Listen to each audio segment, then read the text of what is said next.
Hello good morning. வாங்க ME vlogs of Malarvizhi சேனலுக்கு இன்றைக்கி நம்ம பார்க்க போகிறது சூப்பரான பால் கொழுக்கட்டை செய்கிறத பற்றி பார்க்க போகிறோங்க.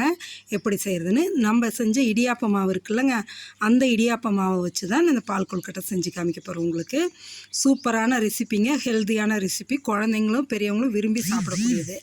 இதை நீங்கள் பார்த்துட்டு நீங்களும் செஞ்சு சாப்பிட்டு பார்த்துட்டு சொல்லுங்கள். பாருங்கள், இடியாப்ப மாவை நம்ம செஞ்சு வச்சுருக்கோம்ல ப்ரிப்பேர் பண்ணி, அதில் 2 டம்ளர், இந்த டம்ளரால் 2 டம்ளர் மாவு எடுத்துட்டாங்க. அந்த 2 டம்ளர் மாவுக்கு 2 டம்ளர் தண்ணி கொதிக்க வைக்கணுங்க. ஒரு வானல் வச்சுக்கோங்க. வச்சுக்கிட்டு அதில் 2 டம்ளர் தண்ணியை ஊற்றுங்க. இந்த மாவுக்கு 2 டம்ளர் மாவுக்கு 2 டம்ளர் தண்ணி போதும்.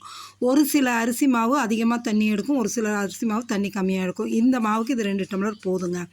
நல்லா இந்த மாவுக்கு தேவையான அளவு உப்பு இதில் போட்டுறோம். தண்ணியிலையே போட்டுட்டு 1 ஸ்பூன் வந்துட்டு நெய், இல்லைன்னா நல்லெண்ணெய், இல்லை அப்படின்னா தேங்காய் எண்ணெய், இந்த 3ல் எது வேணுமோ நம்ம சாய்ஸுங்க. நான் வந்து நல்லெண்ணெய் தான் ஊற்றுறேங்க. செக்கில் ஆட்டின நல்லெண்ணெய் இருக்குது, அதுதான் ஊற்றுறேங்க. ஊற்றிட்டு தண்ணி கொதிக்கணுங்க. நல்லா கொதிக்க ஆரம்பித்ததும் நம்ம மாவில் ஊற்றி கொஞ்சம் கொஞ்சமாக ஊற்றி, பாருங்கள், செக்கில் ஊற்றின நல்லெண்ணெய் ஆட்டினது ஊற்றிட்டேங்க. மாவில் ஊற்றி அந்த தண்ணியை பிசையணுங்க. இதுக்கு இடையில் என்ன பண்ணுறோன்னா, 2 டம்ளர் மாவுக்கு 1 டம்ளர் சர்க்கரைங்க. ஜீனி, வெல்லம், கருப்பட்டி எது வேணுமோ நம்ம எடுத்துக்கலாம். நான் நாட்டு சர்க்கரை எடுத்துருக்கேங்க. அந்த சர்க்கரை முழுகிற அளவுக்கு மட்டும் தண்ணியை ஊற்றி அடுப்பில் வச்சுடுவோங்க கேஸில். ஏன்னா அந்த சர்க்கரை கரைஞ்சி கொதித்து வந்ததுன்னா ஆறணுங்க. அப்போ தான் நம்ம பாலில் ஊற்றும் பொழுது பால் திரியாமல் இருக்கும். 2வது அந்த கீழே இருக்க குப்பை மணல் இருந்ததுன்னா வடித்து எடுக்கிறதுக்காக. இந்த பக்கம் தண்ணி கொதித்ததும் எடுத்து மாவில் கொஞ்சம் கொஞ்சமாக ஊற்றி தாங்க நம்ம பிசையணும். ஒன்றா எல்லாத்தையும் ஊற்றிடாதீங்க. மாவு எவ்வளோ தண்ணி இழுக்குதோ அதுக்கேற்ற மாரி ஊற்றிக்கலாங்க. இந்த பக்கம் பாருங்களேன், நல்லா அந்த பாகு பதம் கிடையாது, சர்க்கரை நல்லா கொதித்து கரைஞ்சிச்சுங்க. இப்போ நம்ம அதை ஆஃப் பண்ணி வச்சிடலாம். ஏன்னா நம்ம இதெல்லாம் உருட்டி போடையில் ஆறிடும். அதுக்காக பாருங்கள், நம்ம 2 டம்ளர் ஊற்ற தண்ணியில் இவ்வளோ தான் இருக்குது மீதி.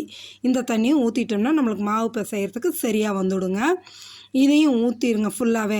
ஊற்றிட்டு நம்ம இப்போ மாவை நல்லா சப்பாத்தி மாவு மாதிரி பிசைஞ்சு எடுத்துடணுங்க. அப்படியே மாவு சாஃப்டாக அதே வானலில் வச்சு 1/2 லிட்ரு பால் ஊற்றிருக்கேங்க. பால் ஊற்றி 1/2 லிட்ரு தண்ணியும் ஊற்றிடுங்க. ஃபுல்லாக ஊற்றிட்டு அது கொதிக்கட்டும். ஒரு பக்கம் கொதிக்கணுங்க. அதுக்குள்ளே நம்ம மாவை பிசைஞ்சு உருண்டை உருட்டி எடுத்துக்கலாங்க. மாவு நல்லா பாருங்கள், சப்பாத்தி மாவு மாரி சாஃப்டாக பிசைஞ்சு எடுத்துடணும். இந்த அளவுக்கு மாவு பார்க்கலே உங்களுக்கு தெரியும், நல்லா சாஃப்டாக இருக்குது பாருங்கள், ஷைனிங்காக.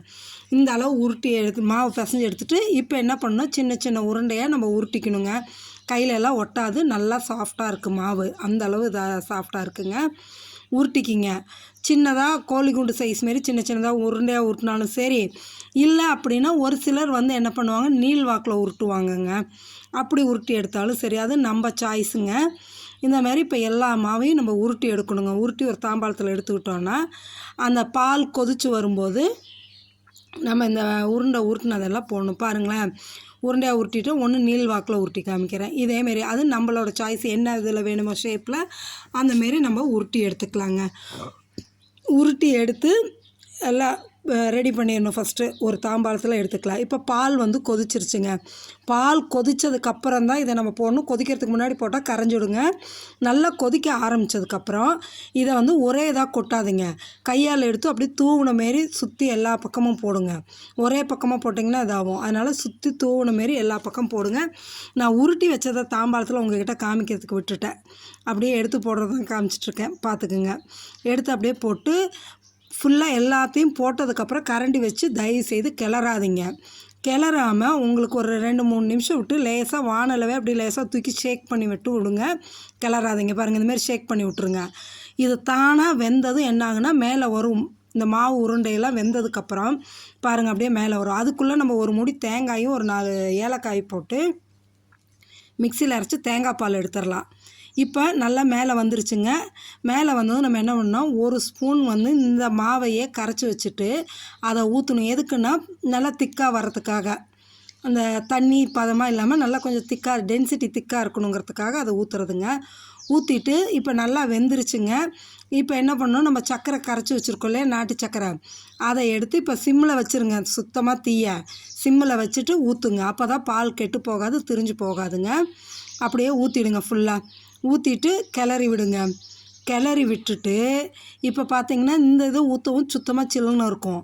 இப்போ நம்ம தேங்காய் பால் எடுத்து வச்சுருக்கோம்லங்க, அதையும் எடுத்து ஊற்றிடுங்க. ஊற்றிட்டிங்கன்னா நல்லா உங்களுக்கு ஃபுல்லாகவே ஒரு பால் தான் எடுத்து வச்சுருக்கேன் நான். அப்படியே ஊற்றிட்டு கிளறி விட்டுட்டு ஆஃப் பண்ணிடலாங்க. இப்போ பார்க்கும்போது உங்களுக்கு தேங்காய் பால் ஊற்றி கொதிக்க விடாதீங்க. பார்க்கும்போது தண்ணியாக இருக்கிற மாரி இருக்குங்க. ஆறுனது கெட்டியாயிடும் பாருங்கள். சூப்பரான பால் கொழுக்கட்டை ரெடி ஆகிடுச்சுங்க. நீங்களும் செஞ்சு சாப்பிட்டு பார்த்துட்டு என்ஜாய் பண்ணுங்கள். சப்ஸ்கிரைப் பண்ணுங்கள். Thank you viewer.